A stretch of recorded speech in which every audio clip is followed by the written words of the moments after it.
MS Dia Preview, informação até você. Qual a importância da leitura? Bom, deveria ser enorme, principalmente se a gente quisesse uma sociedade melhor, um Brasil diferente. E eu falo aqui com alguém que escreve todos os dias, tem uma produção literária invejável. Um cara que, mesmo com todas as atribuições que ele tem no jornalismo, é editor, tem uma carreira brilhante nessa área, faz questão de manter bem e muito viva a sua atividade literária, de contos, de poesias, e ainda sobra tempo para ensinar crianças e jovens sobre a importância de abrir um livro, dedicar um tempo para mudar suas vidas. Eu falo com o Rafael Belo, ele volta a esse estúdio, só que dessa vez para gravar para o MS Dia, e se fosse você, ficava no vídeo. Seja bem-vindo, obrigado por vir aqui de novo no estúdio, dessa vez foi o MS Dia, todo o carinho do mundo. E olha, eu fiz questão de enaltecer na abertura o quanto que você escreve, né? E para você simplesmente não é um trabalho, é uma coisa que é uma escolha de vida, é um compromisso de vida. E uma vez conversando, os dois como amigos que somos, você falou que escrever para ti e ler é uma coisa tão importante que um dia que você não faz isso, você se sente diferente, incomodado, como se não tivesse tomado banho. Uhum. Seja bem-vindo. Quem dera essas pessoas fossem assim também, né? Tivesse essa... Puxa, preciso ler alguma coisa legal hoje, vai fazer bem para mim, né? Não só as notícias, não só o que está no Instagram lá passando. Se bem que você já invadiu também essa área para ver se conscientiza todo mundo. Seja bem-vindo. Muito obrigado, Danilo. É sempre bom estar aqui, né? Você que sempre foi um incentivador da poesia, né? Antes, quando eu só fazia poesia, você estava sempre lá incentivando. Tanto é que a apresentação do meu livro físico é você que está ali falando palavras exageradas. Cara, então, eu acredito numa coisa muito assim, clara. Na verdade, um escritor como você, ele é um altruísta. Porque você abre mão de impressões do seu mundo interior para impactar as pessoas. E faz isso de uma maneira recorrente. Onde que eu quero chegar? A história conta que muitos dos escritores, dos gênios, né, que passaram por vários tempos, enquanto estavam vivos, não tiveram o reconhecimento que mereciam. Mas a obra deles os tornaram eternos. E você, assim, eu acho que a sua grande obra foi justamente o teu compromisso, o teu propósito. Porque foi a poesia, depois foi os contos, depois na pandemia a gente vai falar também da questão dos microcontos, mas acima de tudo, é constantemente estar em comunicação com as pessoas sobre a importância da literatura. Então, é uma coisa assim, tão evidente, tipo assim, se fosse resumir hoje o Rafael Belo em uma situação, é isso. Claro que ele também trabalha, claro que ele também tem uma carreira brilhante de jornalismo, é pai, é do Kung Fu, é tudo. Mas você deixa uma marca muito interessante, que eu acho que não dá pra gente cobrar, mas todos os artistas deveriam ter esse compromisso também, né? Vai muito de si mesmo, né? A gente estava falando das pessoas reconhecerem, de ver, mas isso foi tirado delas, né? Que até um tempo atrás, nas escolas, era ensinado filosofia, era ensinado ciências sociais, as pessoas raciocinavam. Ensinar a pensar. Essas pessoas pensavam, refletiam. Agora, as escolas, nas últimas décadas, elas são direcionadas para passar no vestibular, para ter uma profissão e continuar proletariado. Você não é ensinado a ter empreendedorismo, não é iniciado a ter iniciativa. Eu costumo dizer que a literatura me libertou desde criança. Porque eu não gostava de incomodar as pessoas, eu gostava de pensar por mim mesmo, desde os 3, 4 anos. Então, eu pegava os livros que tinha disponível em casa, ouvia os LPs que tinham lá, e pegava isso para mim e já ia escrevendo. Então, eu não chegava para minha mãe e tirava uma dúvida com meu pai. Eu pegava a Barça que tinha lá, Barça, ó, revelando minha idade, e ficava aquelas capas vermelhas enormes, todas ilustradas, falando do mundo inteiro. E isso também foi sendo desconstruído com o tempo. Seria como se fosse assim, um chat GPT de hoje, né? Seria o chat GPT com o Google AI, que tem também disponível gratuitamente, né? Tanto é que as últimas capas que eu fiz dos livros que eu participei de concurso foi junto com várias AIs diferentes, mas desse é mais pra frente. Mas essa questão da leitura é importantíssima, ela te dá domínio, ela te dá liberdade, principalmente ela te liberta. Porque você consegue pensar as coisas conscientemente, você não vai julgar as pessoas. Você sabe que ali tem um ser consciente, que tem todas as limitações dele, e você escuta. Então falta isso para as pessoas, e isso não foi ensinado. Né? Agora, o aluno que vai para o tecnicismo, e aí depois a gente também vai falar dos alunos, né? Você também está conversando com eles e é uma prosa muito interessante. Ele tende a, às vezes, reduzir ou pensar artistas como um arquétipo. Olha, o estilo desse é assim, o estilo daquele é assim e tal. E é muito difícil definir você num arquétipo, porque você está num processo de construção que é um processo que nitidamente existe todo um empenho seu nisso, mas não é um empenho assim, vamos botar laboral, de suor, porque a gente sabe que também escrever envolve trabalho, né? Mas é uma coisa natural, até espiritual sua. Tipo assim, você vive disso, né? E dessa forma, eu que acompanho você há mais de uma década, eu vi o Rafael transitar de formas diferentes, mas seguindo o mesmo estilo. Como eu quero dizer? O uso da figura de linguagem, ele é muito bem trabalhado, ele é diversificado, então você não usa só a figura de linguagem da mesma forma. E, além disso, você toma uma iniciativa, num dado momento, como alguém que mora no interior do Brasil, que é um escritor do interior do Brasil, de até transformar a tua obra dentro das possibilidades em algo mais traduzível. E aí você abre mão de uma certa prolixidade que você teria, né, porque você lê bastante, você tem uma linguagem rebuscada, mas para poder atingir mais. Como que foi também esse processo que determina também até inclusive outros conceitos, como depois escrever os contos, os microcontos, os mini-contos, trabalhar a rede social aliada também à produção literária constante, né? Porque você não faz só uma coisa, né? Ao mesmo tempo que a pessoa vê alguma coisa sua ali na internet, ao mesmo tempo está sendo produzido algo muito maior, né? E não é uma coisa fragmento da outra, é uma coisa fragmento do Rafael Belo. São fragmentos do Rafael Belo que estão ali. Eu acho que, bom, fragmento, eu costumo ser inteiro em todas as coisas que eu faço, né? Sim, tem um pedacinho seu. E ali eu estou completamente fazendo aquilo naquele momento, mas ao mesmo tempo eu estou pensando em outras conexões, né? E às vezes eu não estou pensando, a gente está conversando e eu vou escrevendo, e isso não foi pensado dessa forma, mas tudo que eu cresci elaborando, fazendo, que nem meu blog, eu parei de escrever durante a pandemia.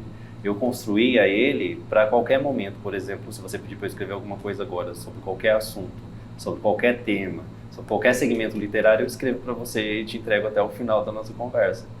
Mas isso o Rafael preparou. Eu me preparei a vida inteira para isso.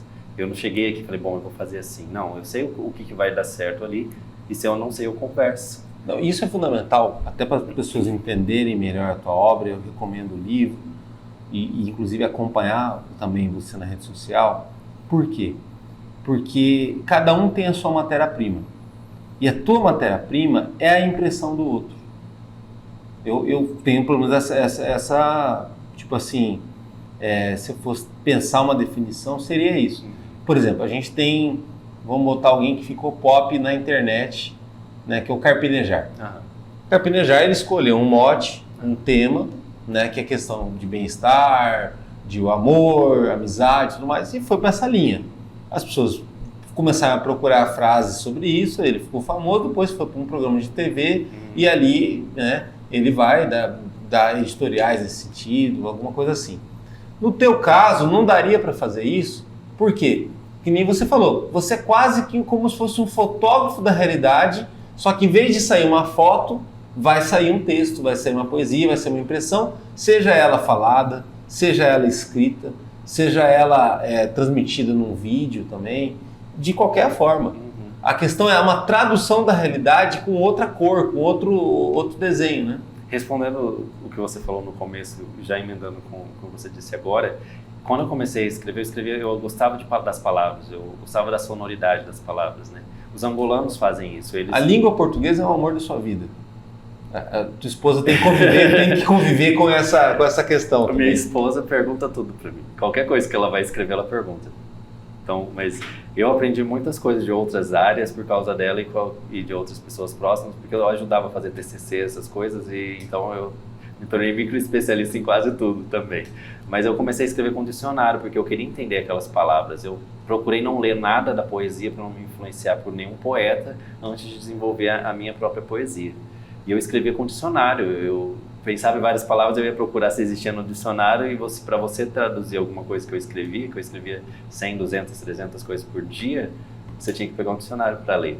Mas isso era um processo de desconstrução minha para eu chegar na síntese das coisas. E aí adiantando um pouco esse processo, quando eu vim para cá para cuidar da minha avó em Campo Grande, em 2002 eu entrei na faculdade. Você é de Ribeirão Preto. Sou de Ribeirão Preto. Bom, antes de reforçar isso, que eu acho que na última entrevista a gente colocou, mas também já morou no Norte e está aqui. Você está que nem aquela música do Chico. Só não morei no Nordeste ainda. Ainda. Mas eu sou campograndense de coração. A gente sempre vem para cá. Desde quando eu nasci, minha mãe vem para cá. Minhas irmãs são daqui, né? Meus pais nasceram de um lugar que nem existe mais. Né? Não é nem Mato Grosso do Sul, não existe mais a cidade. Mas minhas irmãs são daqui e eu venho para cá desde sempre. Qualquer ponto de retorno para mim é Campo Grande. Então, me considero mais campograndense do que ribeirão pretano. E convergendo para cá, né, vindo para cá cuidar da minha avó, eu fiquei pensando muito, eu perdi a linha de raciocínio. A gente está falando da questão da impressão, né, da construção, formato de construção. Morando ali com a minha avó, depois de uns 2, 3 anos, logo que ela faleceu, no ano antes de eu concluir a faculdade, em 2005, por aí, 2004, 2005, meus pais vieram, minhas irmãs vieram, meus sobrinhos vieram, e a gente tinha aquele computador, não era discado, né? Eu já passei por essa era da discado, que só podia usar de madrugada, né? Que era mais barato. Meu sobrinho falou, por que você não abre um flogão, tio? Meu sobrinho tem 7 anos de diferença de mim, quase meu irmão. Isso na era pré-rede social. Muito antes da rede social, né? Daí eu falei, legal, como é que é? Daí ele me mostrou e eu colocava as fotos e das fotos eu escrevia as poesias. Você captava a pessoa pela imagem, né? Comecei a mudar a modalidade, que eu sou fotógrafo também, né? Mas as minhas fotos, elas são mais sensações, mais sentimentos do que fotos em si, eu não costumo editar. Fui fotógrafo um bom tempo das meninas da dança, do belly dance aqui, da dança do ventre. Eu tirava fotos todas de todo quanto é lugar e era sempre tentando expressar movimento, arte. Não sei se você lembra das minhas fotos, se você olha para elas, são movimentos, né? Você não consegue ver elas estáticas. E eu fui sintetizando isso. Hoje, se você lê... Você usava muito PB também, né? Isso. Se você hoje lê as poesias, elas são imagens. Então, as minhas palavras se tornaram imagens. Como eu falo, a tua ferramenta de trabalho é a impressão do outro. Você quer que as pessoas imaginem e que você sabe que cada um é de um jeito, mas você quer que isso desperte algo nas pessoas, que a partir dessa imaginação não vai ser mais a mesma.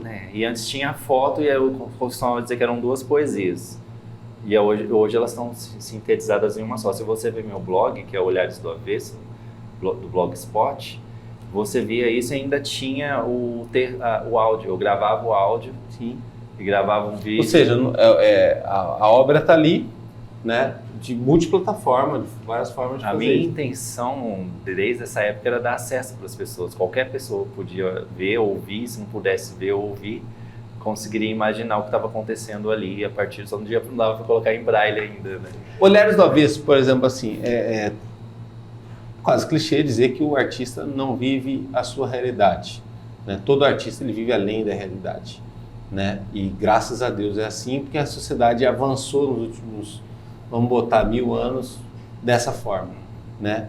Mas assim, além dele também convidar que as pessoas também façam essa viagem, Olhares do Avesso é também mostrar que a gente pode ser totalmente diferente dessa realidade. Quer dizer, não é só outra realidade, é uma outra realidade que você vai ter que esquecer um pouquinho dessa que você está fazendo, desse mundo concreto. Foi por isso que a escolha do nome? Também, né? Porque é do avesso, de dentro para fora, e também de dentro para fora. E de você também se virar do avesso, né? Você se virar com qualquer coisa que tiver. Então dificilmente você vai ver uma palavra que eu coloque que tem um sentido só, né? Elas são autorreflexivas. Então, pode ter todos os significados dela ali e também tem a ver com o seu sentimento, né? Por isso que eu não pontuo o que eu escrevo, porque vai de você, vai a respiração. Eu não sei se eu falei da outra vez, mas tinha uma ex-professora que hoje ela promotora passou em outra vertente, ela em Mato Grosso, ela utilizou uma poesia minha ali com os alunos e teve mais de 30 leituras com interpretações diferentes da mesma poesia. Então, falei, bom, era isso é essa a intenção. Que bom que tem gente vendo isso.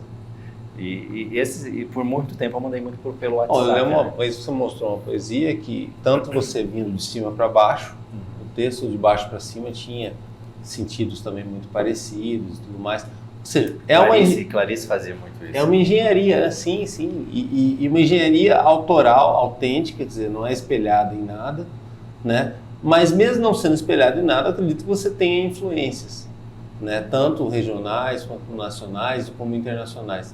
O que você gosta de ler? Você é um cara que influencia no que as pessoas leem, né? E até incentiva a leitura, daqui a pouco a gente vai falar sobre isso. Mas assim, o que você também gosta de ler? Porque como a gente disse no começo, se você não leu nada durante o dia, se você não escreveu, você vai se sentir inquieto no final. Às vezes eu acordo de madrugada. Como que é o processo de leitura do Rafael Belo? Normalmente, antigamente, eu comprava 5, 6 livros. Acho que, bom, vamos começar do princípio da leitura, né? Depois de eu ler todos os livros de casa, Barça, na sexta série, eu pegava os livros da escola. Então, pegava 10, 15, eram todos livros curtinhos. Então, eu acho que até o fim do ano eu tinha lido a biblioteca da escola. Eu não entendia qual que era a importância disso. Porque isso a gente está falando de você com 16 anos, por aí, 15 anos. 12, 13 anos. 12, 13 anos. Justamente um pouquinho depois disso você já começa a sua obra, né? Eu já escrevia, né? Só que eu não mostrava, não publicava, era coisa minha. Eu escrevia folhas, né? Tinha uma professora, quando eu morei em Rondônia, tinha uma professora que falava que eu era reencarnação, que eu deveria ser reencarnação do Fernando Pessoa, que eu tinha muitos heteronônimos. Mas ela era espírita, então era coisa dela. Foi uma época que eu juntei um livro. Mas a gente vê que é algo em comum. Por exemplo, eu até hoje eu nunca conheci alguém que escrevesse tanto quanto você, que tivesse tanta paixão pela literatura, e aí você tem uma tranquilidade naquilo que você produz, de todo esse volume, que é também difícil de acompanhar, de que de alguma forma vai impactar e imprimir nas pessoas algo. Né? Então é muito raro. Eu acredito que você também não tenha conhecido ninguém como você ou algo próximo. É muito difícil, assim.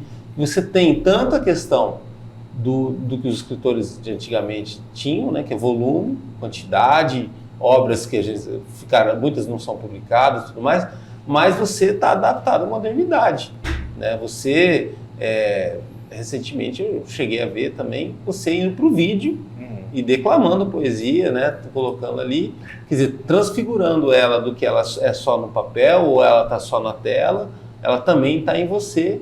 Né? E naturalmente vai estar de outra forma com a pessoa que receber, né? Eu vou entrar em detalhes disso, mas eu vou falar dos livros. Da escolha, né? Vamos lá. A escolha dos livros. Eu sempre escolhia 5 livros por mês. Era um livro de autobiografia, um livro de terror, algum clássico que eu não tinha lido, que é impossível você ler todos os clássicos. Sério? O terror é o mais descritivo, porque é a atenção, então você consegue ter uma profundidade maior. E daí a gente já fala disso, as biografias sempre e um livro de cada país, de cada cultura diferente.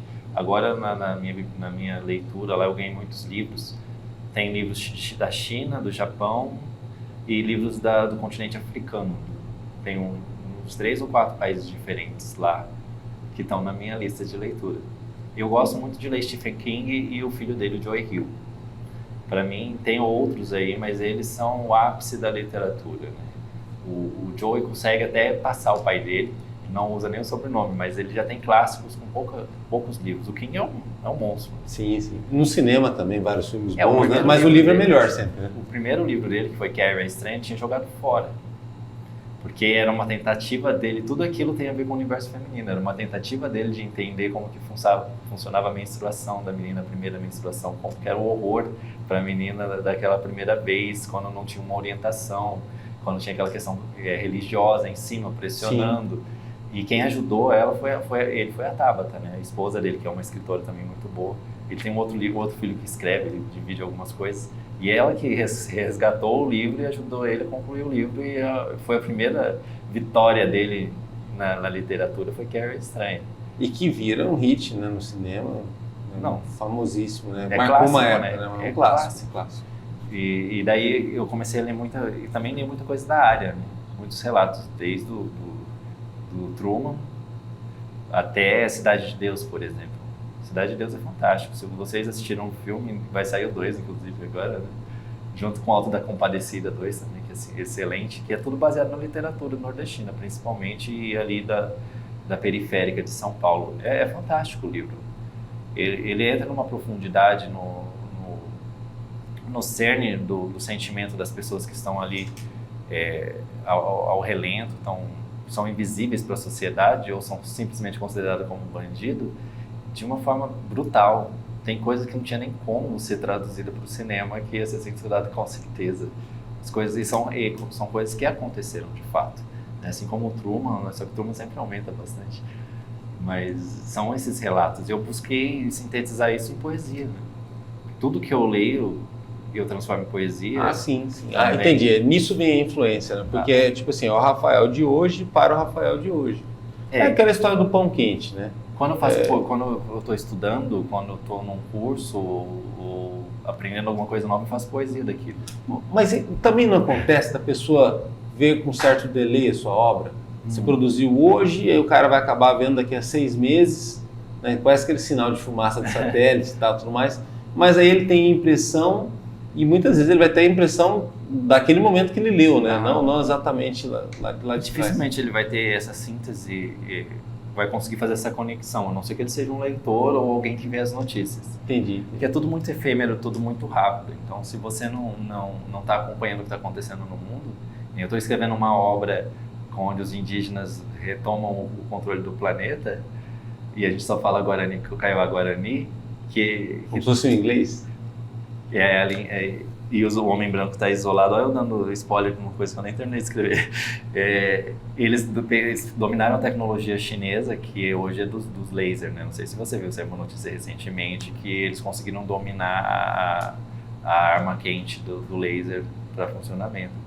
Talvez seja por isso que eles estão querendo desvincular do BRICS e ficar solitários ali, independentes. Eles querem dominar tudo. Vamos montar uma... Você entrevistou um cara sobre isso outro dia, né? O professor Fabão, a gente estava falando sobre os BRICS, Então, tudo isso a gente intercala e isso ajuda você a resgatar seu arquivo de memória. A gente estava falando da Sargento Betânia, a gente estava falando... eu estava ajudando ela a se ficar à vontade, que agora vai estrear um podcast dela, que é Vozes MS, que fala sobre a realidade, a voz das mulheres, das pessoas, principalmente das mulheres que sofrem todo tipo de violência. Então, está falando de addicts, né, que são as pessoas viciadas e dificilmente elas conseguem desvincular disso, então elas estão se cuidando o resto da vida. E eu me coloquei num personagem que tinha autoridade para falar sobre drogas, então eu lembrei de tudo que eu já falei sobre, onde eu já participei, tudo que eu li, e foi tranquilamente falando sobre isso. Então são esses acessos de conteúdo que você tem, que você consegue ficar à vontade sobre qualquer coisa. Então nisso, no caso, o jornalismo enriquece a tua linha de trabalho na literatura, né? Porque assim, o diferente da literatura e de todo esse requinte que você vai fazer do texto, de preocupar com a impressão do outro, o jornalismo ele é mais objetivo, mais pragmático, né, mais refém da realidade. Você tem a questão da pressão de deadline e tudo mais. E mesmo assim, isso não mudou você. Não. Graças a Deus, a gente não perdeu o artista por conta do jornalista. Né? Você concilia muito bem essas duas personalidades. Como que é também esse trabalho como editor? Você já tem mais de 20 anos de carreira, né? E é uma área sofrida, difícil, mas essencial para a sociedade, né? Sem a notícia decente, organizada e responsável, a gente corre o risco de voltar para uma selvageria ou até ir para o pior. Você é um cara que sempre foi muito zeloso com o que você escreve ou com quem está em volta, com a publicação em si, né? Seja em vídeo, seja em texto, seja o que for. Né? Como que é também esse trabalho de hoje influenciar, às vezes, quem é mais jovem nesse sentido? É engraçado, né? Como as coisas se sintetizam, porque eu não costumo separar, né? Tudo que eu aprendi de uma forma, daí a gente só muda a linguagem, às vezes nem a linguagem, mas a forma de se expressar, a forma de você se posicionar, de você emitir o que você tem que falar, né? A linguagem que você vai usar ali. Mas é raro, vamos supor, o jornalista tem hoje em dia, está na moda, às vezes pegar alguém que é de outra área, dar uma aulinha rápida e a pessoa vai exercer, vira entrevistador, vira apresentador e tudo mais. E aí, por exemplo, assim, vai ter uma dificuldade técnica da área, mas vai saber se expressar. Você tanto tem, como artista, um nível de expressão muito avançado, mas como jornalista, na hora que você vai lidar com isso, você resolve, né? E sabe entender, aquele não é o poeta? É também. Tá, mas ali ele está trabalhando como âncora, né? Tem outra situação, tudo mais. E trabalhar temas da realidade, temas atuais, né? Tipo assim, você está abrindo canais e produtos para poder, inclusive, chamar a atenção das pessoas de diversas formas, né? A minha preocupação é desgastar a imagem, né? As pessoas olharem e não conseguirem associar uma coisa só. Que nem eu tenho o podcast de política, eu tenho um podcast de música, eu tenho um podcast de poesia e um geral. Então as pessoas me olham lá, mas aí eu tento mudar a postura na hora de falar isso, porque a pessoa fala, bom, mas isso aí é outro assunto, né? Então, mas o horário ajuda também, né? Como tudo não entra ao mesmo tempo, como se fosse uma TV a cabo, entra uma hora outra, a audiência ela vai também sendo rotativa e cativada em determinados momentos do dia, da semana, né? Aí uma coisa que eu sempre fui mais reservado foi de TV, né? Eu nunca quis mexer com TV. Desde que eu me formei, a gente sempre escuta isso como jornalista, né? Por que você não vai trabalhar na Globo? Por que você não vai trabalhar no... Não quero. Não tenho, eu tenho um amigo, seu calouro, o Edmar Nascimento, o Edivaldo, né? O sonho dele era esse. Hoje ele é responsável pela questão do rural, né? O Globo Rural lá, o Globo Rural local, ele é responsável. Mas eu lembro que a vida dele era isso. Ele ia fazer estágio para isso, ele faltava aula para isso. A vida dele gira em cima disso. Eu falo, bom, eu não quero depender 100% disso. O que eu vou fazer? Eu vou só editar e gravar e ficar dependendo disso? Não, não quero. E ainda ganhar um salário que não compensa para isso, para expor a imagem. Mas né? você era o sonho dele. É o embaixador do conteúdo. Tipo assim, seja em qualquer situação, você é um cara que defende a contextualização. Sempre defendeu. Sempre fiz. Né? Tipo assim, e é uma coisa que, infelizmente, o jornalismo, se ele não se preocupar, ele corre certos riscos. A gente está falando disso, parece uma coisa, quem dera fosse algo distante, mas a gente veio de um momento de polarização recente, de muito questionamento, de gente falando que a mídia não serve para nada e tudo mais. E se isso pega, meu Deus, não é só o emprego da gente que vai pro pau, é o norte da sociedade sobre se ver dentro de determinados parâmetros que passa a ser totalmente assim desconstruído, né? E eu tento defender isso, né? Não sei se você vê, às vezes, quando eu estou conversando com pessoas que são desse pensamento, eu sempre coloco mais da importância do jornalismo, né?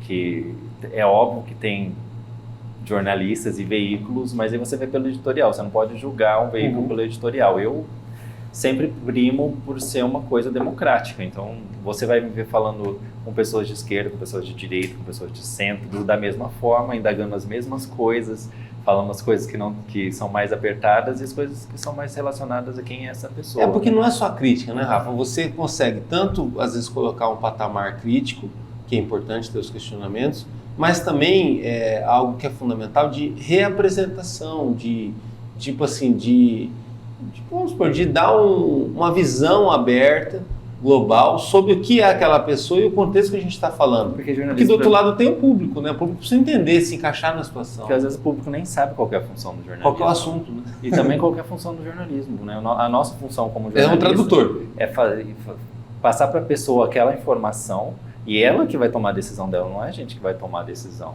A gente não vai falar, não, eu sou isso, eu sou aquilo. Até é difícil você se posicionar partidariamente ou sobre outras coisas publicamente por causa disso, porque vai ficar tendencioso. A pessoa sempre vai achar isso ou aquilo, mas graças a Deus eu consegui tirar apesar das pessoas na internet, quando você fala com alguém que é do bolsonarismo, que eles não querem falar mais isso, que são da direita ou da esquerda, as pessoas falam que eu sou da direita e que eu sou da esquerda. Entendi. Porque eu tô ali para deixar a pessoa à vontade, para ela falar o que ela precisa se falar e esclarecer o que o público precisa entender. E quando você fala isso, assim, é você e a postura de toda uma equipe, né? Ter essa neutralidade, essa imparcialidade e principalmente se preocupar com a mensagem. Mas ali todo é um processo, é diferente do Rafael, artista, que domina o processo, né? Mas ainda não domina a cabeça dos leitores e tem que estar sempre incentivando como uma bandeira para que as pessoas leiam, para que as pessoas tirem um tempo para isso. Se não tirar o tempo não vai rolar, né? Questão da prioridade. E nessa trincheira você está indo, inclusive, para as escolas. Como tem sido essa experiência de conversar com alunos, jovens de várias idades? tipo assim, trocar uma ideia mesmo, papo na boa ali, aquela conversa que muita gente imagina que seria chata, esse tio aqui veio falar de leitura. E aí, pelo que eu sei, não deixam nem você ir embora, né? É uma conversa que é para durar meia hora, acaba durando 1h30 e a criançada fica diferente depois disso. É emocionante, né? Quem me introduziu nessa área foi... Eu já tinha dado uma palestra para Estácio de Sá sobre polaridade do jornalismo, que eu criei a ideia na hora e vim buscando uma linha de raciocínio desde do Mensageiro a Cavalo até a atualidade, né? O que é jornalismo para aquele pessoal. Então a gente fez uma leitura e eu peguei ali o Conde Negro, sempre uma referência literária. O Conde Negro todo mundo tem que ler, que é o verdadeiro pai do Alexandre Dumas, que escreveu o Homem da Máscara de Ferro, que era o pai dele, na verdade. Que é o general que, por causa dele, Napoleão desaboliu a abolição da França, porque ele tinha tanta inveja da pessoa que ele tentou matar esse general, colocando ele à frente em todos os lugares. Mas o cara era tão bom que ele sobrevivia a tudo. E passava adiante dele, tentou colocar ele como escravo novamente, mas não tinha como. Então ele acabou com a abolição da escravatura da França para prender o Alexandre Dumas, pai do Alexandre Dumas, que é o Conde Negro, que é aí o Conde de Monte Cristo, na verdade. Eu falei o Homem da Máscara de Ferro, mas é o Conde de Monte Cristo. Porque aí, tipo assim, aí já vira desdobramentos. No Brasil virou novela, como o Homem da Máscara de Ferro. Mas o Conde de Monte Cristo é um filmaço e também o livro também é magnífico. É porque daí que veio a queda da Bastilha, toda a Constituição baseada na... E é um livro sobre resiliência, né? É um livro sobre resiliência. Foi o único livro de biografia que ganhou o Nobel da Literatura. E dentro disso aconteceu várias coisas, inclusive daí que vem a ideia da direita e da esquerda, que logo que aconteceu tudo isso, que Napoleão, daí teve os reis que estavam lá, que foram decapitados, Robespierre, que esse é o poder também, acabou tendo a cabeça decepada pela própria guilhotina que ele criou, e quem concordava e quem discordava do que estava acontecendo ficava num posicionamento dentro do parlamento francês. Quem ficou à direita concordava com o que era, conservava o que estava, quem estava à esquerda discordava. Progressista, né? E aí veio a questão de esquerda e direita, que criou-se toda uma ideologia em cima disso no decorrer das coisas. Eu sempre tento colocar isso, né? Eu vejo muito o Emicida, né? Eu espero conseguir conversar com ele amanhã lá no Festival de Bonito, se a gente conseguir ir. E imagina a conversa. Dois caras diferenciados, assim, o Emicida também tem uma visão muito crítica, muito peculiar da realidade, né, da sociedade. E eu tento colocar essas coisas que, tanto que eu leio quanto ele diz, né, a questão da elite, por exemplo, elite, todo mundo é elite quando se destaca dentro da sua classe, né? Quando você quer falar de uma camada social que tem mais dinheiro, é burguês, é burguesia, né, tá em outro patamar. Daí também eu até usei isso com Eduardo Ribeiro, se eu não me engano, que é o presidente do Partido Nacional do Novo, que ele veio para cá querendo falar de meritocracia e tal. Eu falei, bom, como que tem meritocracia se cada camada social está num patamar diferente? Não é igual, então isso não existe. E logo depois da entrevista dele, eu lembrei de um livro, eu acho até o Emicida falou sobre isso também, que é o Rise of Democracy, Rise of Meritocracy, que é um livro irônico, britânico, falando que os príncipes tinham todo o direito, tinham todo o mérito de estar ali. Então, nunca existiu essa questão da meritocracia. Sim. O acesso, né? É porque a gente discute isso. E toda a burguesia é baseada nisso, né? Bom, é um outro assunto delicado, que não tem a ver com arte, não tem a ver com jornalismo, mas tem a ver com sociedade. E tem a ver muito com imprensa também. Você hoje ocupa uma posição de destaque, de influência. Você entrevista as pessoas te respeitam, você é um cara com obra publicada, você é consolidado na sua profissão, já tem rodagem, já passou por muitos lugares, fez assessoria e tudo mais.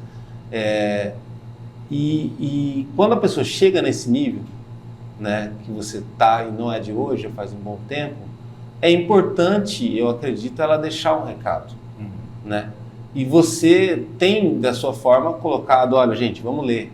Eu estou aproveitando esse holofote que eu estou tendo para deixar esse recado, vamos ler. Gente, democracia não é brincadeira, vamos levar a sério, vamos ser mais equilibrado com as coisas e tal. E você também, você até citou a questão do Emicida agora, também é um cara que, de uma maneira muito, muito sensível, muito responsável também, fala da questão do racismo. Que, tipo assim, poxa, olha, não deveria ser raro a gente ter editores negros, a gente ter políticos negros, a gente ter gerentes negros, a gente ter CEOs negros. Porque o Brasil, a gente sabe que 60% da população é negra, né? E por que essa população ela não tem uma representatividade em esferas de poder? Hoje você ser editor, né, de uma TV, que é um dos principais veículos do Mato Grosso do Sul, só de você estar lá já é um recado sobre isso. E muita gente com certeza se espelha. Como que é também ser essa referência hoje em dia? Que é o que você conquistou ali, olha, palmo a palmo, com muita coisa, viveu muita coisa, e naturalmente você espelhar isso para alguém que está lá começando, isso tem um valor muito grande, né? Eu vou chegar nesse ponto, eu só quero enfatizar a questão da criança, que a gente acabou passando, Sim. Não, a criançada, a palestra lá, que é magnífica. Como eu disse, e isso está gravado também, né? Era para ser de tantos minutos, a criançada não deixa você ir embora. Foi bacana, assim, porque foi um convite de uma amiga minha, uma das mais antigas, que é a Ariane Oshiro. Beijo, Ari. E ela sempre foi também como você, ela sempre falou muito da minha escrita, a gente tentou escrever algumas coisas juntos, eu tenho até uns esboços lá ainda de respostas, que até virou um selo hoje da Academia de Letras do Brasil, que a gente vai entrar nessa questão do racismo mais na sequência. Mas quando ela me chamou, né, eu comecei falando da Estácio, né, das polaridades do jornalismo, para chegar aí, daí a gente mudou de assunto. Sim. Mas enfim, daí assim, eu gostei muito. Que é o seu começo nas palestras, né? Estácio, o jornalismo te traz suas palestras, justamente por causa da tua evidência, mas a partir disso, como eu disse, você usa o holofote para deixar uma mensagem, né? E aí eu busquei o Conde Negro, daí foi para outra vertente, porque o Conde Negro me desvirtuou aí. E eu estava na época no Living Lab, né? Eu tinha passado com umas ideias de startups, lá com um projeto direcionado ao social, ao idoso, bom, é outro assunto. E eu falava disso, que tem uma técnica que é do rugby, não é rugby, esqueci o nome do jogo, mas é um australiano parecido com rugby, onde todo mundo junto chega até um local. Todo mundo tem que saber o que está todo mundo fazendo. Você que trabalha muito com marketing digital, você deve saber o que eu estou falando, mas eu não lembro agora o nome. É uma jogada específica onde todo mundo sabe o que todo mundo vai fazer para chegar até um lugar, né, que foi um dos motes de eu estar falando da polaridade. Então, se ninguém da sua equipe sabe o que você está fazendo, tá errado, né? Tem que estar todo mundo ali sabendo tudo o que está acontecendo e tentando se estabelecer para todo mundo crescer junto. E isso me criou dessa palestra, né? E por causa desses conceitos dentro das startups que eu aprendi a mexer com gestão de negócios, de que a gente fazia as coisas por ideal e não pensava em lucro, né? E como que vai lucrar com essa ideia? Daí a gente vai pensando das maneiras que um gestor atual pensa. E quando a Ari me chamou, pensando nisso também, eu cheguei, eram crianças era na Apple Bear. Mas são os leitores de amanhã, né? São os leitores de amanhã. São os caras que vão ler a poesia, que vão consumir as notícias. E eu cheguei e falei, bom, ela me convidou, eu falei, não vou preparar nada prévio, né? Eu com certeza tem alguma coisa aqui que vai dar pra gente alinhar com eles.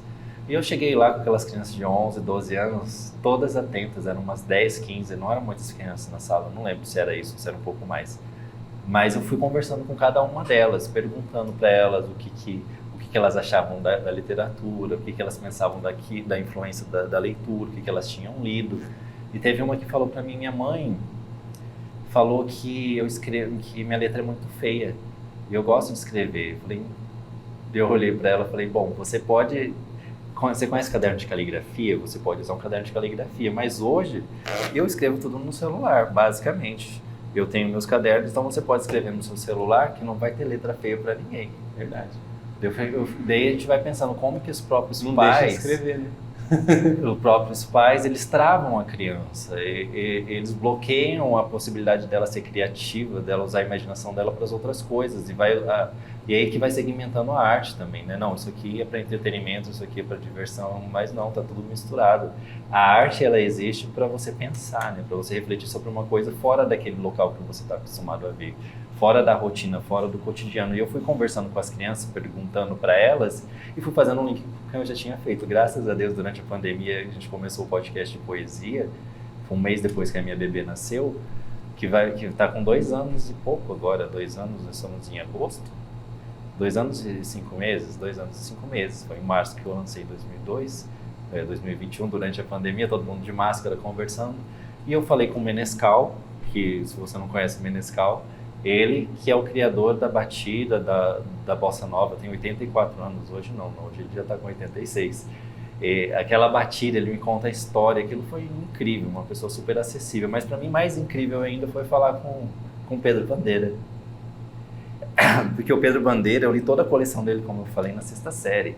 Ele é um senhorzinho também de 84 anos, hoje já está com 86 também, super acessível. Eu estou desenvolvendo uma trilogia para crianças, sobre animais e crianças, e a criança de 7 anos que é a protagonista. E ele me dando dica ao vivo, pô. Pra mim ali, eu zerei a vida, já tinha conversado com todos os meus ídolos, basicamente, por causa desse acesso com os podcasts. Falei com o Biquíni, falei com essa galera, e eu fazendo essa ligação com eles. Falei, bom, vocês conhecem a obra de Monteiro Lobato?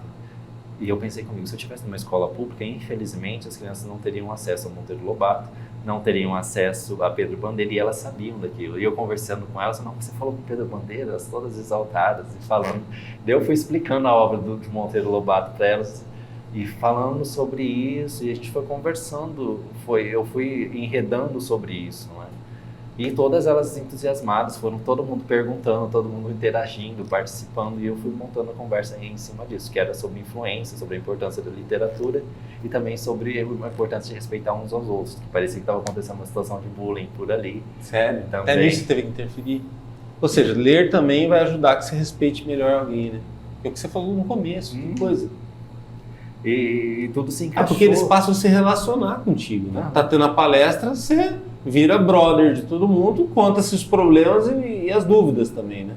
E eles perguntaram onde tinha meu livro, onde podia comprar o livro, onde encontrava o livro.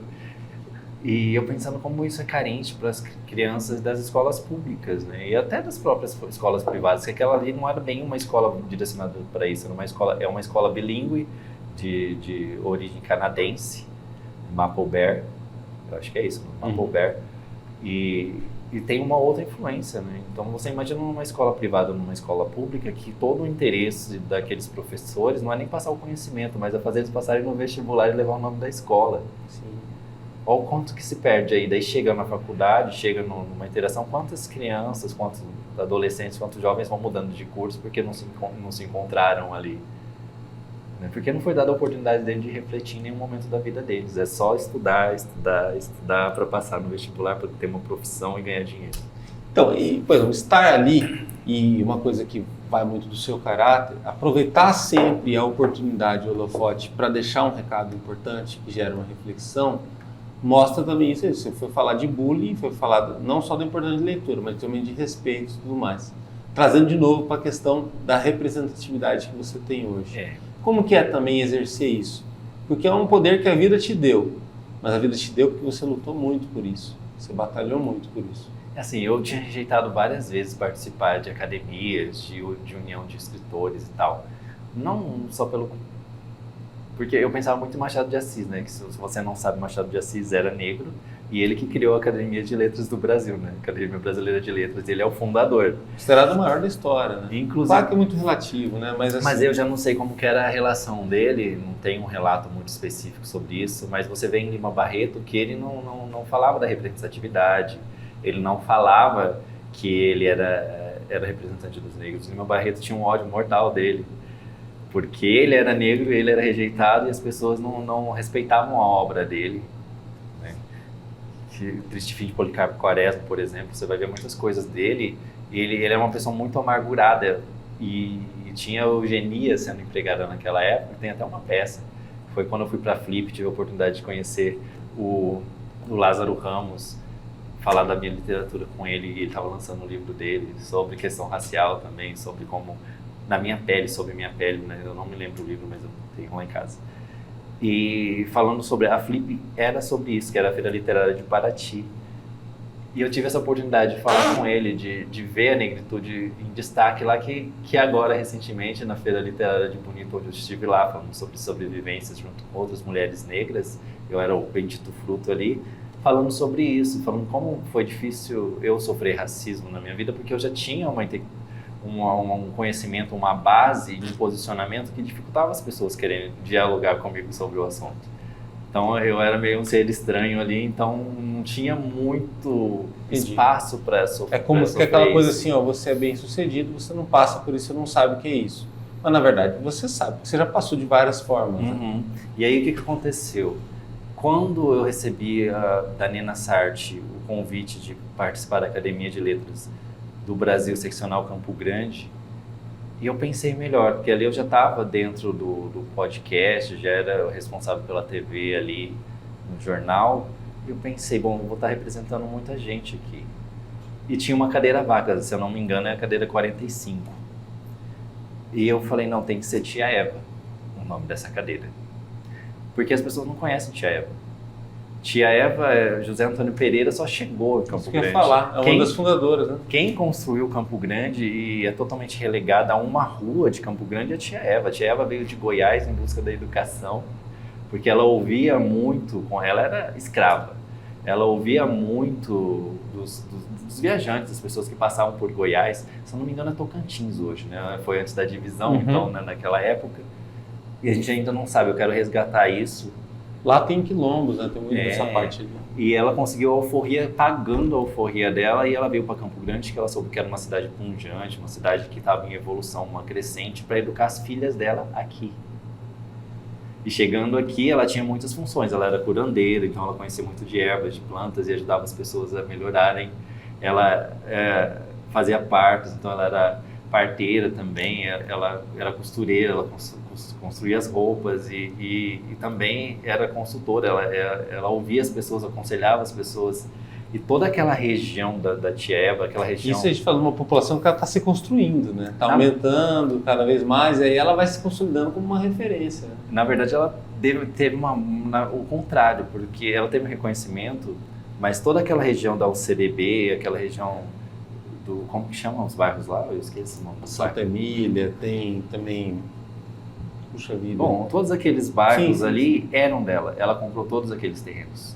Ah, tudo ali era... Com o dinheiro dela, com todas essas benfeitorias e as coisas que ela fazia, que ela recebia, ela foi comprando, e as pessoas usaram de má fé ou para tomar o terreno ou para comprar por preço de banana.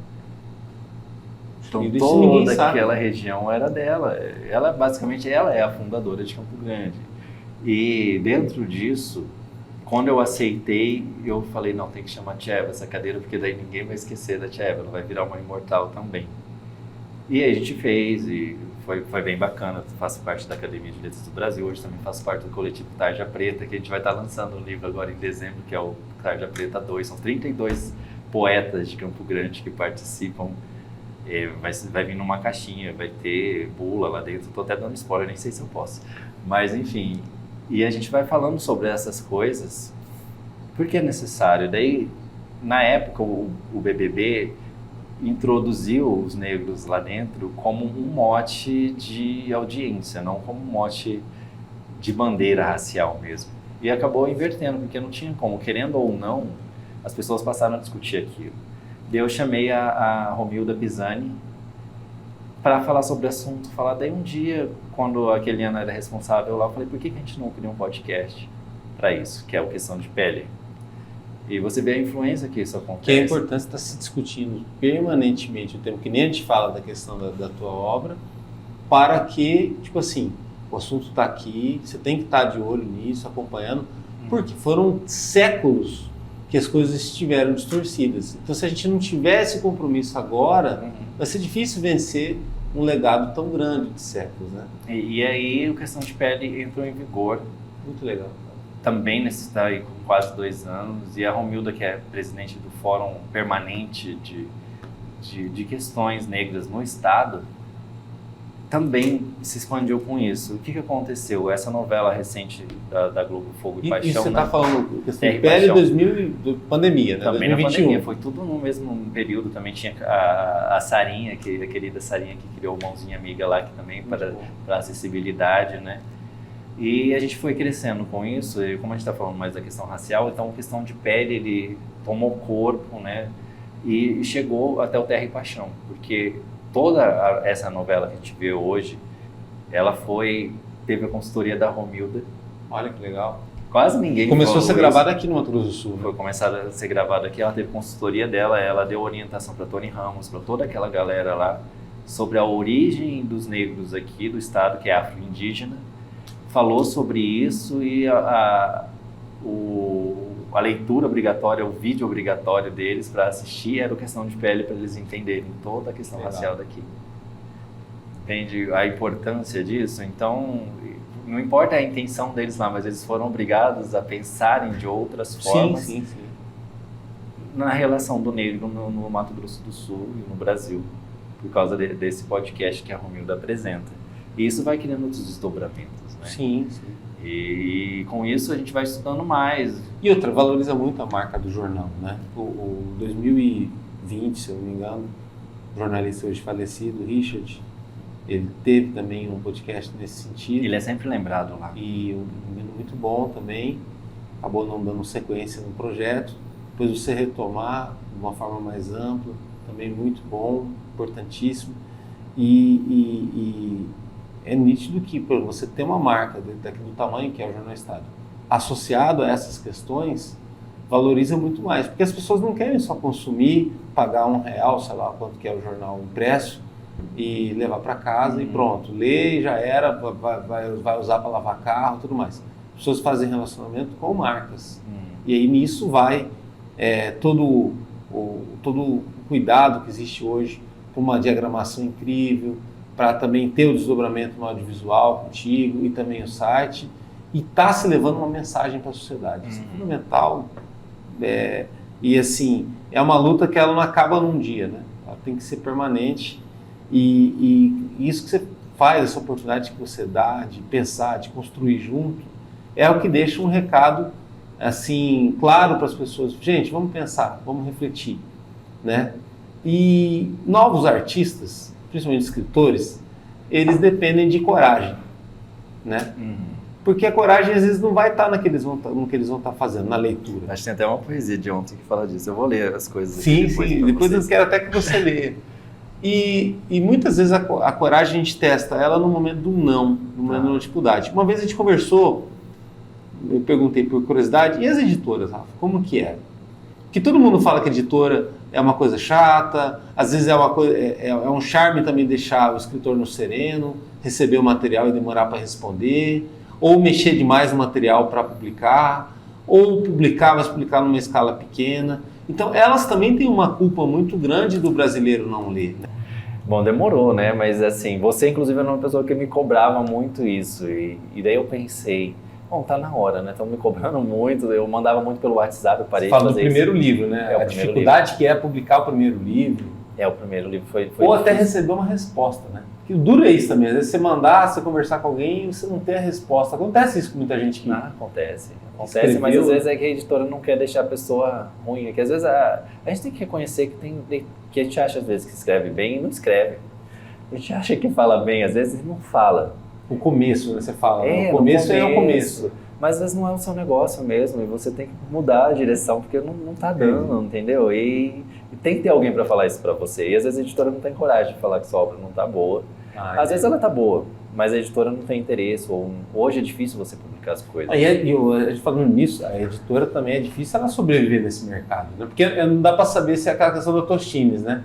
É gostoso que é a Tostines que é gostoso. Porque assim, se as editoras elas estão em dificuldade de mercado porque as pessoas não leem, ou se elas poderiam fazer algo para que as pessoas pudessem ler mais, já que elas publicam, né? Cara, as pessoas leem. Elas leem. Tanto é que até hoje Pedro Bandeira é o mais vendido do país. Vai ter um relançamento da coleção Vagalume aí. Ele com 86 anos, super lúcido. As pessoas leem. Você só precisa deixar acessível para elas, ou avisar onde está. Mas quem lê não deixa de ler. Você não diminuiu a quantidade de leitura. As pessoas não conseguem ler num Kindle, por exemplo, mas elas continuam comprando os livros. Só que a população está maior do que era antes, né? Então, tem que aumentar o número de leitores, sim, mas ainda não tem uma queda. Então, eu não entendo por que eles venderam, né, as editoras norte-americanas compraram todas aqui. Mas voltando para o meu primeiro livro, essas cobranças todas, daí tem uma editora aqui que chama Life, que eu acho que é a única, né? Agora a Mara Calves abriu uma dela também, eu não lembro o nome, Mara, desculpa, que ela também é uma imortal como eu da Academia de Letras. Thea é super, não sei se você já trouxe ela aqui, é uma recomendo. Ela tem essa editora, ela tem um trabalho social com Quero crianças. até poder continuar, tipo assim, a pauta que foi essa entrevista, de repente com alguém, né? Pra gente falar sobre isso, né? Ela tá em Bonito hoje, inclusive. E ela lançou tipo uma tag aqui no estado também, se eu não me engano, para crianças, com essa editora dela. É uma outra alternativa, mas a alternativa que tinha até então era Life. Tanto é que quase todos os escritores do estado, de Campo Grande, lançaram com a Life, que é com o Walter. E quando eu vi isso, fui ver a proposta e tal, 200 livros, dava 2.800. 2.800. Falei, de onde que eu vou arrumar esse dinheiro? Falei, bom, eu conheço muita gente. Foi aí que 200 vai rapidinho, né? Assim. Não, eu vendi... Eu tô adiantando, vamos lá. Eu pensei, eu conheço muita gente, inclusive da arte, né? Como que eu vou poder fazer isso? Vou juntar todo mundo, já que tá todo mundo me cobrando. Eu falei com todo mundo topou. E eu criei o primeiro evento multicultural artístico de Campo Grande do estado, não sei que estado do país, que chama Convergência das Artes, em 2018. Eu fiz o primeiro, saiu em todas as mídias. Então, qual que era a intenção do Convergência das Artes? Juntar dinheiro para o livro. Processo muito interessante. Pandemia isso, né? Foi antes da pandemia, foi 2018. 2018, verdade. O último eu fiz na pandemia, antes da pandemia. Eu lembro que eu recebi você para fazer a pauta do Convergência das Artes. Eu fui no Tatá, fui lá falar com o Tatá, inclusive a Tamarildo... O Tatá Marques, desculpa, ele não gosta. Ele me consultava durante a faculdade, quando ele era da Globo, para falar dos livros, para falar de livros, da dica de livro. Ele dava dica na Globo, né? De manhã, né? Verdade. E ele me consultava para isso, eu lembro disso. Era bem bacana. E então, voltando para a questão dos livros, eu juntei essa galera e a primeira edição, que foi no Antigo Genuíno, que cedeu o espaço para gente... Ainda existe Genuíno? Eu não sei. Ele tinha um compromisso com a aula de dança, tinha um negócio de literatura também. Era um bar que tinha um conceito. Se eu não me engano, a Aline, que era dona, legal, né? Eu não sei como é que tá hoje, mas eu acho que... Sem contar que é um lugar bonito também, né? Ele tem um respiro história, né? É histórico ali, aquela região dele, no Mambaí.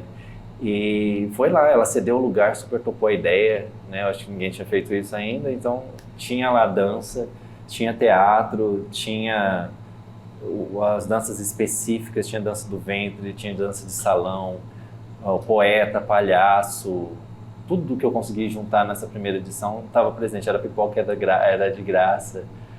E na segunda edição, que foi lá também, eu já ganhei o dinheiro, uma pessoa tirou do bolso dela o que faltava anonimamente para eu lançar o livro. Olha. E isso foi em 4 edições, foram 7 edições. Na 4ª edição, o Bosque dos IPs quis que eu fizesse lá. Como não dava para cobrar para as pessoas e também não era mais o objetivo, eu cedi o evento para lá e a gente pegou alimentos, roupas e brinquedos, que era em outubro, se eu não me engano foi em outubro, então a gente doou tudo isso depois. E o pessoal da praça de alimentação, vendo aquela movimentação, alimentou o povo que estava ali. Tinha gente que passava, que queria declamar poesia, falar da arte dela, então virou um evento mais ou menos público. A gente fez em outros lugares e foi aumentando. No último teve desfile de moda preta, né? Só pessoas que, se você não sabe, aqui no estado tem mais, aqui em Campo Grande só tem mais de 330 criadores de moda autoral. E essa galera... Isso é uma coisa que precisa ser divulgada, né? Porque imagina só, a gente já está com área de metrópole, né? E tem muita gente achando que Campo Grande parou no tempo, que vai ficar de um jeito, a gente já está caminhando para 1 milhão de habitantes. As nossas tecnologias são no Brasil inteiro. Aliás, a gente exporta tudo, desde a música atual, que tem hoje no Brasil, ela é inspirada no rasqueado, é inspirada na polca, é inspirada nas coisas. A partir de 2023, Campo Grande passa até o parque tecnológico, né, também, né? Eu espero que seja um avanço. E esse parque tecnológico é baseado no Living Lab, que é referência no Brasil inteiro. Sim. Então, a gente tem tudo aqui. Então, eu levava lá esse pessoal da moda, levava o pessoal do teatro, levava até artes marciais, né, que eu pratico. Além de poeta, escritor, jornalista, também é mestre de Kung Fu. Não sou porque... Que faixa que você tá? O Kung Fu tem faixa também? Tem umas graduações, mas eu parei, assim, na segunda graduação, que seria a 4ª ou 5ª ou 6ª aí da sequência do Wing Chun, né, do anterior que eu fazia, que era o Shaolin Norte, já fazia uns 18, 16 anos que eu tava. Faltava mais umas 6 estrelas para chegar a mestre. Mas o Wing Chun é mais complexo, né? E para mim é a arte marcial perfeita. Ela combina 50% Yin e 50% Yang, que é o que a gente chama de feminino e masculino dentro das energias. E não tem como você desassociar a mente. Se você exercita a mente, você precisa exercer o corpo. Porque eu ainda faço musculação também, pedalo, mas é tudo porque eu preciso dominar meu corpo. Meu corpo tem que fazer o que eu quero que ele faça. Na hora que eu quero que ele, né? Na hora que eu quero que ele faça, né? Porque até um tempo atrás, a gente já volta disso, deixa eu terminar a questão do livro. Aí eu lancei o livro. Foi uma provocação, mas é importante, as pessoas falam que não tem tempo, né? Tem tempo para tudo. E você está até meio devendo com relação ao Kung Fu, né? E tem a dança, eu estou devendo a dança também, a dança também. Eu era instrutor de dança, eu era monitor de umas escolas de dança, porque faz tudo parte, a gente vai chegar nisso, vamos terminar a questão do livro.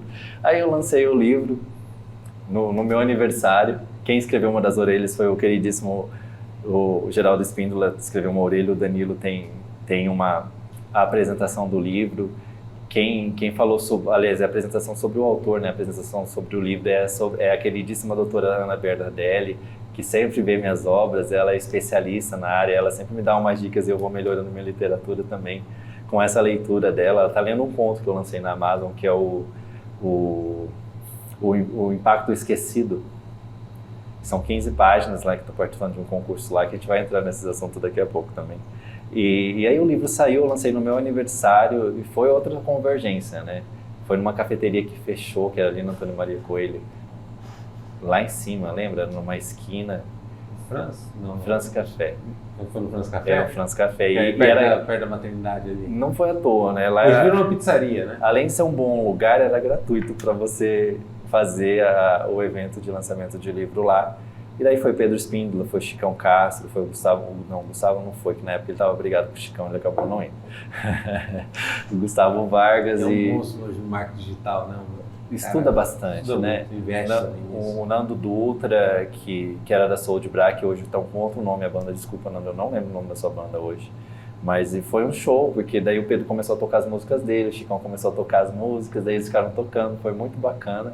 O Pedro também sempre muito parceiro, sempre muito amigo. Se não fosse ele e os Espíndolas, os eventos não existiriam, porque era toda a base dele. O Gilson, que é mais novo que o Gerry, diferente de todo mundo acha que o Gerry Espíndola, que é o nosso Caetano Veloso aqui do estado, né? E ele é mais novo, ele tem um estúdio de música, então ele levava toda a aparelhagem dele. Eu lembro que um dos últimos eventos, todos eles tocaram no evento lá, gratuitamente no final. E o Pedro mexia no som e ajudava, e tinha a galera toda se entregando para ajudar a minha arte a sair sem cobrar um centavo para fazer isso. E eu fui levando todos o pessoal de tudo que eu conseguia fazer. Mas é muita coisa para fazer sozinho. Então, como eu fazia tudo sozinho, chegou próximo da pandemia, do lançamento, depois do lançamento do livro, já não deu mais, porque eu já não tinha espaço, eu tinha que escolher fazer outras coisas.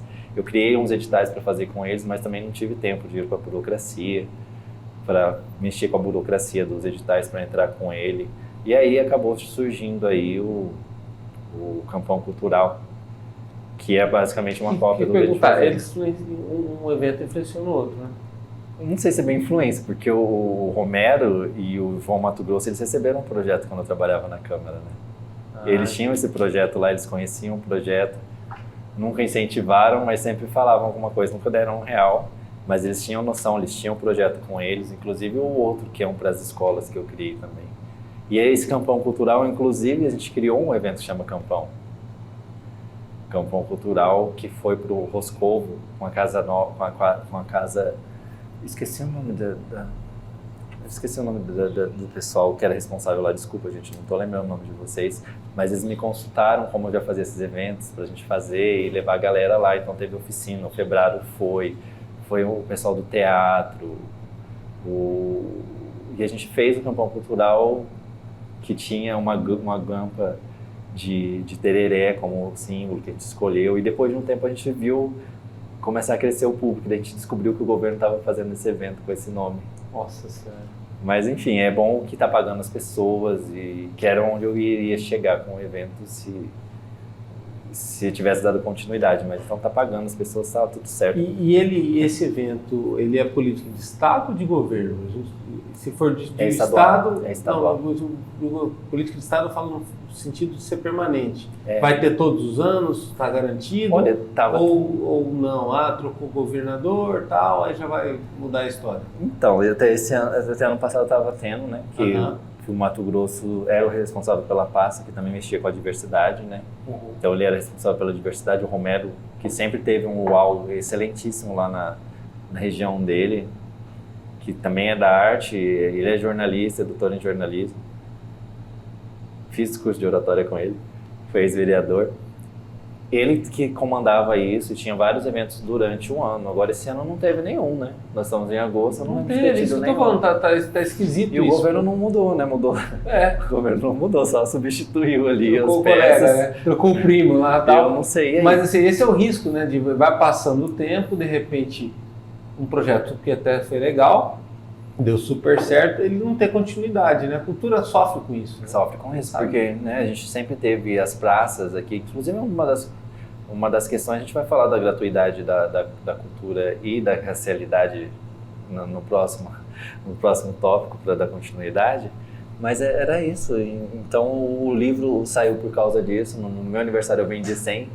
Legal. E durante os outros períodos eu vendi mais 100, porque eu também fazia monitoria de escola de dança, que é uma coisa que melhora seu aspecto marcial, né? Não sei se vocês sabem, o Bruce Lee, ele era campeão de cancan, não era cancan, mas eu esqueci o nome da dança, mas ele era campeão na China dessa dança.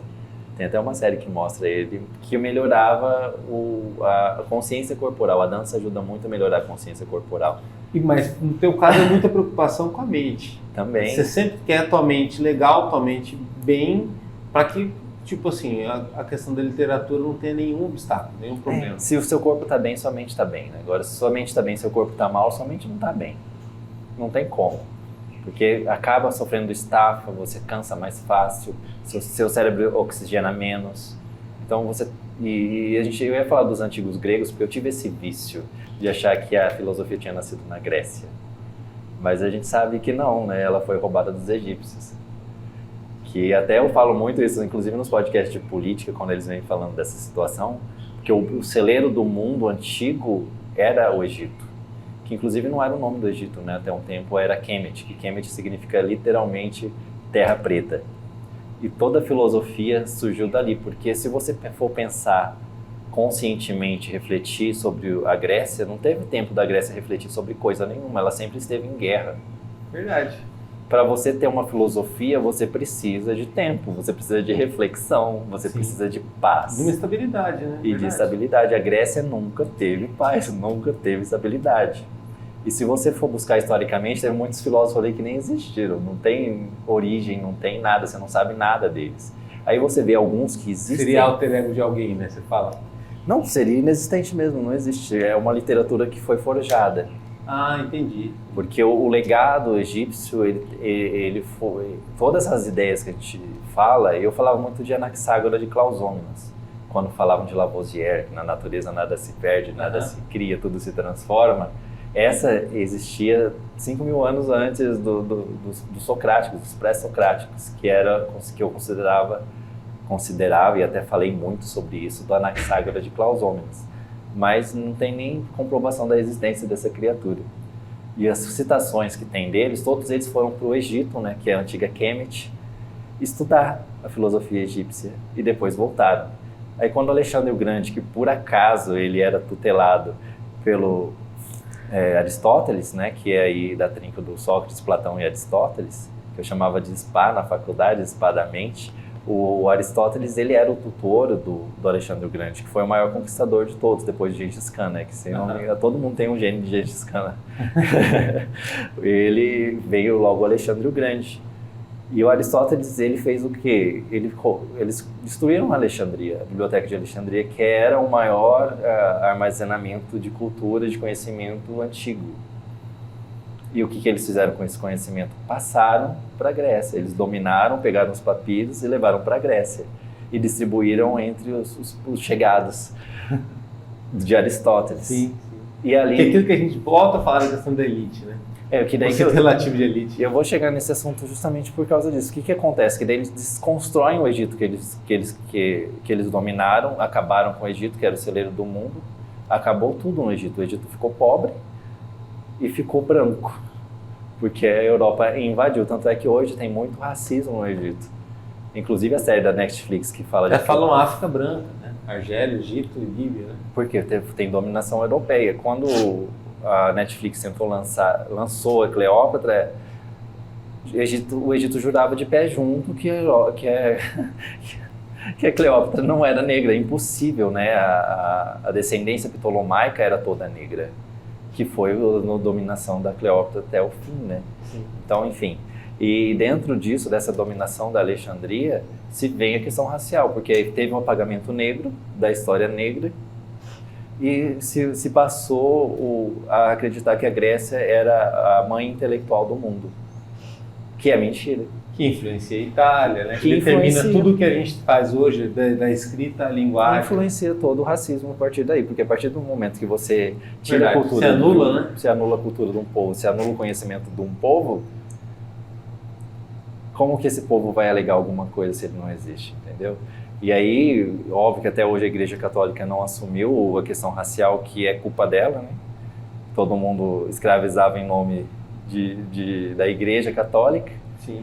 Tanto é, se vocês assistirem, tem uma outra série, eu fazendo divulgação da Netflix, que é Nagimba, que é a rainha africana que lutou para libertar Angola, que é hoje Angola, da escravidão de Portugal. E como que ela conseguiu fazer isso?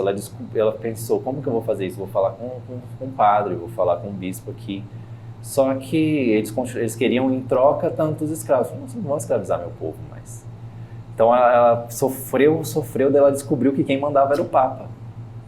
Daí ela mandou cartas para o Papa e 5 anos depois ela conseguiu a emancipação da Angola, falando direto com o Papa. A emancipação, no caso, qual que era? Ela converteu todo o povo dela ao cristianismo para ter a liberdade, para não ser escravizada, porque quem não era catequizado não tinha nem alma.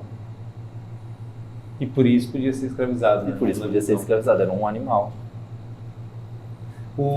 Falando em série, né? Netflix está com uma série, o Messia, né? O Messia. Que é muito interessante também. Mostra um Jesus diferente daquele Jesus que fica nas fotos aí em várias igrejas, loirinho de olho azul. Se a gente pensar, é impossível Jesus ter sido branco de olho azul, né? Na região que ele nascia, no meio do deserto, não tem como. No mínimo ele era marrom. No meio, com aquele cabelo, né, de surfista, não tem como. Não é por aí. Não tem jeito, mas essa desconstrução da origem que facilita o racismo ainda com o aval da igreja, né, católica. As pessoas entenderem que é algo normal, né? Voltando a falar de outras situações, mas aí tem o Kung Fu e a dança, né? Onde que encaixou tudo isso? Claro que você falou que a dança vem para ajudar na questão da arte marcial, então quer dizer que o Kung Fu veio primeiro. E o Kung Fu vem numa situação de você falar assim, eu quero que minha mente seja bem sã, quer dizer, não é só uma arte marcial, é uma coisa que vai influenciar no meu estilo de vida, né? A questão da mente sã, corpo são, ela vem do Egito, não é latina, não é mente sã incorpore nem sã. oriental. É muito mais antigo, é lá de 5.000 anos antes de Cristo, 10, 15, 30 mil anos antes de Cristo, que inclusive muitos conhecimentos que vocês têm como europeus estavam escritos nas pirâmides. Era a entrada das pirâmides, estavam escritas aquelas questões, inclusive Dante usou muito isso na Divina Comédia. E essa questão do equilíbrio, você sempre vê, se você vê um filme antigo do Egito, você vê um filme da Europa, eles cultuavam o estudo e a habilidade física, não eram separados. Não é à toa que não eram separados. Sim. Hoje é separado também não é à toa, porque é mais fácil você dominar alguém que só está em um segmento, né? Sim. Que não tem um domínio de si mesmo. Então, tanto é que o domínio próprio dentro da Bíblia é um das características do dom de Deus, né? Sim. O domínio próprio, que as pessoas não têm, né? Sim. Então, que envolve muita doença hoje em dia, né? Várias situações. Você se manter saudável é você exercitar seu corpo, né? Eu não bebo, não tomo. É chato. Não, eu respeito, eu não sei o que você pensa, o que você acredita, mas eu respeito o meu corpo, é onde eu vou morar o resto da minha vida. Então por que eu vou consumir algo que vai fazer mal para ele, sendo que tem outras coisas que podem dar prazer de degustação que não fazem mal. Eu não tomo Coca-Cola desde os 18 anos. Faz 22 anos que eu não tomo refrigerante. E nunca fez falta para mim. Eu não como carne vermelha atualmente, não é uma questão de ativismo, mas porque meu organismo já tem muito ferro. Então, eu preciso de uma proteína. Problema, né? Eu fico lento, fico com sono. E meu organismo demora muito normalmente demora até 72 horas para uma pessoa comum absorver a proteína. Né? Mas que você pode conseguir mais rapidamente com ovos e com verduras, com frutas, enfim, não estou fazendo ativismo aqui, mas é uma questão de conhecimento. E eu cortei. Até porque assim, o teu ritmo ele é muito forte, né? Tipo assim, você concilia várias coisas no mesmo dia que todo mundo tem o mesmo número de horas, né? Se você não tiver essa preocupação, esse cuidado todo, você não daria conta de ser o Rafael. Eu sinto muita falta do Kung Fu, né? Quando minha filha nasceu durante a pandemia, eu não tinha como eu deixar minha esposa sozinha e treinar, né? Quando eu morava sozinho, eu treinava 3 vezes por dia. Eu treinava antes do serviço, na hora do almoço e depois do almoço. E quando eu mudei para Ribeirão Preto, logo que eu me formei, morar sozinho por lá, cara, eu não tinha o que fazer. Então eu estudava, eu trabalhava e ia treinar. Então eu treinava todas as artes marciais, eu só não treinei karatê lá. Todas as outras artes marciais eu treinava boxe chinês, treinava tai chi, treinava aikido, treinava jiu-jitsu, muay thai tailandês, todos os dias, durante os 3 anos que eu fiquei lá. Porque eu precisava disso. Eu chegava em casa e escrevia, compunha muito na época. Eu compus umas 300 músicas quando eu estava em São Paulo e registrei na Biblioteca Nacional e ficou por lá, porque você precisa de dedicação. E quando eu tocava com o Pedro me arrumava uma coisa ou outra, gostava de uma nota ou outra. O Pedro Spindler, assim, o nosso Jimmy Page, ele sempre estuda Jimmy Page, Jimi Hendrix, toda essa galera especialista na guitarra, que são lendas. Então eu via ele fazendo notas mais virtuosas, eu pegava algumas coisas, mas eu precisava parar para estudar. Então eu decidi ficar mais só na literatura mesmo, que já era muita coisa, muito tempo ocupado, muito segmento. Mas a arte marcial me faz falta porque me ajuda na minha disciplina. Mas ter tido esse contato durante a sua vida te transformou? Ah, sim. Eu sempre quis, né? Eu sempre vi o Bruce Lee. E depois, para mim, a referência é o Ip Man, que é o grande mestre. Se vocês forem assistir, assistam, né? Porque o Bruce Lee, ele parou num período, né? Não concluiu o Wing Chun, que é o que ele faria, porque o mestre proibiu ele de concluir a formação dele enquanto ele estivesse vivo. E depois um dos filhos do Ip Man ensinou ele até o Tim Kung, que é a segunda fase, né? Que são 3, bem aprofundadas. Então ele não concluiu e misturou outras coisas, misturou boxe, kickbox. O cinema também botou ele desafiou ele a fazer isso também. E ele é uma figura super importante para a arte marcial, que ele divulgou e mostrou que não é preciso ser um monstro de músculos para você ser forte. Você precisa entender a estrutura do seu corpo e como utilizar isso da melhor maneira num contra-ataque, né? Porque o Kung Fu é defesa e ataque simultâneo. Diferente das outras artes marciais, que a maioria deriva da China, né? Que o chinês não é muito fã de japonês porque é um dos principais invasores da China, né? Então não confunda os dois. É um dos principais invasores da China e o karatê vem dali, né? Até o sumo vem de uma luta chinesa que chama Suai Jiao, que significa literalmente agarrar o touro pelo chifre. Que historicamente falando, eu sempre falo isso, as pessoas acabam não lembrando, inclusive da área da luta de submissão. Era uma única forma que o chinês tinha de derrubar um samurai, porque é uma armadura pesadíssima, ou às vezes nem tão pesada, mas totalmente protegida. E quase todas elas tinham chifres para ajudar no combate, para assustar o adversário. Então eles tinham que achar uma forma de utilizar o corpo e derrubar o samurai. Então eles pegavam ele pelo chifre, desestabilizavam ele, derrubavam no chão e matavam de alguma forma, com uma faca, alguma abertura, porque estando no chão ficava difícil levantar. Entendi. Aí essa é a origem das lutas de chão, basicamente. Se a gente pudesse traçar um paralelo com os próximos anos, 2030 ou um pouco antes, quais são os próximos passos do Rafael Belo, principalmente para a literatura, no mundo que está ficando cada vez mais high-tech, o que te favorece, né?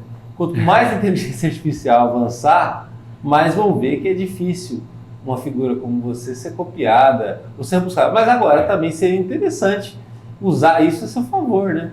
Vamos Tipo falar assim, disso. achar, no caso, a tua obra nessa Barça de hoje em dia, também seria muito legal, né? Tem Pra muito, difundir mais, né? tem muito responsável pela inteligência artificial sendo processado hoje, porque dá uma busca na internet, pega imagens de pessoas que não autorizaram e pegam frases de pessoas que não foram autorizadas e condensam em alguma outra coisa.